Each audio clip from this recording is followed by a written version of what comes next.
Hello friends, नमस्कार। स्वागत आप सभी का फिर से एक बार। मैं सुनील डांगी आज आपसे बात करने वाला हूं वित्त संबंधी, धन संबंधी बातों के लिए। क्या एक अच्छी स्कूल में एडमिशन लेने से, अच्छे ग्रेड और अच्छी परसेंटेज हासिल करने से और एक अच्छी डिग्री हासिल करने से हम बहुत सारा पैसा इकट्ठा कर सकते हैं या हम धनवान हो जाएंगे, पैसे वाले हो जाएंगे? जवाब है नहीं, बिल्कुल नहीं। हम ऐसा नहीं कर सकते। हमारे आस पड़ोस में देख लीजिए कितने जॉब करने वाले लोग हैं जो आज भी भयंकर कर्ज के अंदर डूबे हुए हैं और वो अपना जीवन यापन भी अच्छे तरीके से नहीं कर पा रहे हैं। इवन वो रिटायरमेंट तक ले लिया उन्होंने और बहुत सारा पैसा गवर्नमेंट से ले लिया है, उसके बाद भी वो आज तक वित्तीय रूप से स्टेबल नहीं हो पाए हैं।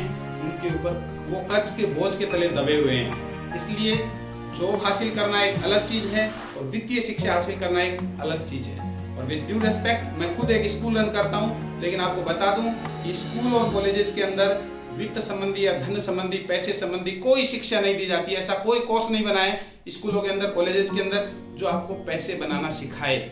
इसीलिए आपने देखा होगा कि जो धनवान लोग हैं, पैसे वाले लोग हैं, उनके बच्चे अपने बिजनेस को और ज्यादा ग्रो करते हैं, वो और ज्यादा पैसे वाले होते जाते हैं, क्योंकि ये वित्त संबंधी शिक्षा शायद वो अपने फैमिली से, अपने परिवार में उनसे डिलीवर होती चली जाती है।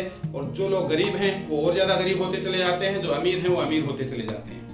अब देखिए अभी कैसा माहौल चल रहा है। जिन लोगों ने आज से 7 साल पहले जितना पैसा इन्वेस्ट किया था, मान लीजिए कि शेयर मार्केट में अपना पैसा लगाया था 7 साल पहले, उन लोगों का आज भी वो पैसा उतना 1 रुपया नहीं बढ़ा।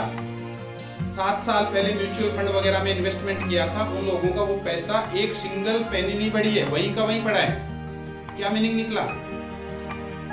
अब दूसरे लोग सोच रहे होंगे कि मैंने तो एफडी करवा दी, मैं तो बैंक में पैसे जमा करवा देता हूँ, मेरा पैसा तो बढ़ रहा है। मैं आपको जानकारी के लिए बता दूं कि आपका पैसा भी नहीं बढ़ रहा है। हेलो सुनिए, मैं कह रहा हूँ आपका पैसा भी नहीं बढ़ रहा है बैंक के अंदर। कैसे? क्योंकि इन्फ्लेशन एक बहुत बड़ा राक्षस है जिसको आप नहीं समझते हो, महंगाई जिसको हम कहते हैं। बैंक आपको, मान लीजिए, समझिए इस बात को, मान लीजिए कि बैंक आपको आपके जमा पूंजी पे 6% ब्याज देता है और महंगाई 8% बढ़ जाती है, तो इसका मतलब क्या हुआ? बैंक आपको 6%, आपका पैसा 6% बढ़ रहा है, 6% की रेट से बढ़ रहा है और महंगाई 8% की रेट से बढ़ रही है, तो आपका बैंक में जो पैसा पड़ा है उसमें से ये मान लीजिए 2% डिक्रीज हो गया है। उसकी कीमत, उसकी वैल्यू 2% डिक्रीज हो गई है। लेकिन ये बातें हमारे समझ में नहीं आती हैं। इसलिए हमें पैसा बनाना है, हमें रेगुलर कॉन्फिडेंस में रहना है, तो हमें वित्त संबंधी, धन संबंधी शिक्षा की आवश्यकता है। और दोस्तों, मैं आपके लिए ये शिक्षा लेकर के आऊंगा। आज के बाद डेली ये मैं वीडियो लेकर के आऊंगा, रेगुलर वीडियो में लेकर के आऊंगा। इसलिए हमारे चैनल को आप सब्सक्राइब कर लीजिए। यदि अभी तक आपने सब्सक्राइब नहीं किया है, सोचिए क्या आपने हमारा चैनल सब्सक्राइब कर लिया है? थैंक यू सब्सक्राइब करने के लिए, और बेल आइकन पर जरूर हिट कर लीजिए ताकि आपको नोटिफिकेशन मिल सके हर नया वीडियो आते ही। अब आगे बढ़ते हैं दोस्तों, पैसे के लिए क्या जरूरी है और क्या नहीं है। तो सबसे पहली चीज है, पैसे के लिए हमारी मानसिकता क्लियर होना। क्या हम समझते हैं कि पैसा होना अच्छी बात है या बुरी बात है? हमारा जो पैसा है वो गाड़ी के ईंधन की तरह होता है, पेट्रोल की तरह से होता है। जिंदगी चलाने के लिए पैसा जरूर चाहिए।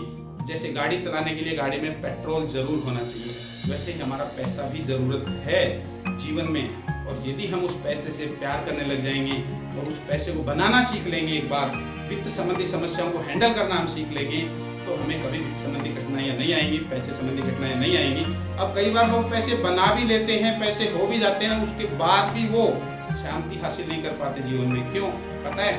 क्योंकि वो वित्त संबंधी शिक्षा हासिल नहीं है उनके पास, वो जानते नहीं। अब उनको खो देने का डर पैदा हो जाता है। किसी के पास पैसे हो भी गए हैं तो वो पैसे खो देने के डर अब उनके पास पैदा हो जाता है कि मैंने जो पैसे बनाए हैं, मैंने ये जो बड़ा घर बना लिया, मैंने जो बड़ी बिल्डिंग बना ली है, ये पैसा कहीं खो तो नहीं जाएगा? और खो जाएगा तो मेरे दोस्त, मेरे परिवार वाले, मेरे रिलेटिव्स क्या कहेंगे?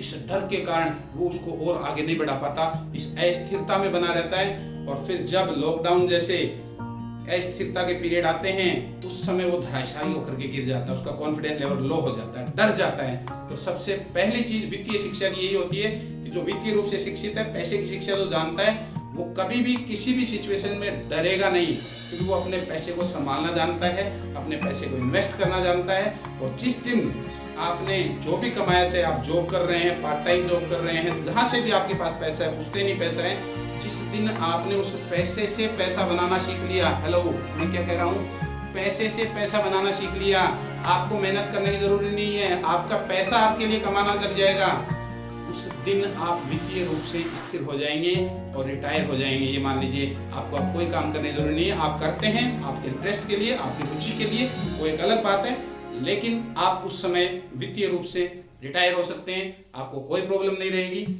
इसलिए ध्यान दें कि पैसे से पैसा कैसे कमाया जाए, पैसे की वित्तीय शिक्षा कैसे हासिल की जाए, इसी चीज पर मैं मेरे अगले आने वाले वीडियो लेकर के आऊंगा। और दूसरी बात कि पैसे बनाने के लिए या पैसे वाली सोच रखने के लिए आपको पैसे वालों की तरह से ही सोचना होगा। कई लोग सोचते हैं कि पैसा होना बुरी बात है, सब बुराइयों की जड़ है पैसा। ऐसा नहीं है मित्रों, पैसा होना बहुत जरूरी है। जैसे मैंने बताया गाड़ी में पेट्रोल होना जरूरी है, वैसे जीवन में चलाने के लिए पैसा होना भी बहुत जरूरी है। और यदि आपके पास और ज्यादा पैसा है तो आप और लोगों का भी सहयोग कर सकते हैं, उनकी कम्युनिटी को, जो गरीब लोग हैं उनको सहयोग कर सकते हैं। तो बहुत सारी चीजें, बहुत सारे एडवांटेज हैं पैसे के, लेकिन लोग ये समझते हैं पैसे वाले लोग बुरे होते हैं। तो मैं आपको जानकारी के लिए बता दूं, कोई 1 या 2% लोगों को छोड़कर के पैसे वाले लोग बहुत ही अच्छे होते हैं, वो विश्वसनीय होते हैं, वो अपनी बात की वैल्यू रखते हैं, वो अपनी बात से नहीं मुकरते हैं और अपने दोस्तों को, कम्युनिटी को साथ लेकर भी चलने वाले होते हैं। लेकिन हमने कभी सोचा ही नहीं है ऐसा, हम समझते नहीं है कि उनसे कोई सलाह ली जाए। और हमारे पास कोई पैसे वाला है तो उससे हमें सलाह लेनी चाहिए। यदि आपको कोई गाइड करने वाला है, मैं आपसे कहूंगा कि आपको जरूर उससे सलाह लेनी चाहिए कि पैसा कैसे बनाया जाए। क्योंकि धन संबंधी शिक्षाएं, मैंने बताया आपको कि स्कूल और कॉलेज में ऐसा कोई पाठ्यक्रम नहीं है, ऐसा कोई सिलेबस नहीं है जिसमें स्कूलों के अंदर और कॉलेजों के अंदर वित्त संबंधी, धन संबंधी, पैसे संबंधी शिक्षा दी जाती हो, कारोबार संबंधी शिक्षा दी जाती हो। बिजनेस स्कूल्स में भी एम्प्लॉय बनना सिखाया जाता है कि आप एक अच्छी कंपनी के CEO कैसे बन सकते हो, मैनेजर कैसे बन सकते हो। लेकिन वहाँ भी आपको शायद ये चीज़ बहुत कम सिखाई जाती है कि आप अपने पैसे को मैनेज कैसे करोगे, अपने बिजनेस को ग्रो कैसे करोगे। तो इन सभी बातों पर मैं अपने आगे आने वाले वीडियो लेकर के आने वाला हूँ। अब आप हमारे चैनल को सब्सक्राइब कर लीजिए। अगले वीडियो से वित्त संबंधी शिक्षा हम हासिल करना स्टार्ट कर देंगे। Thank you.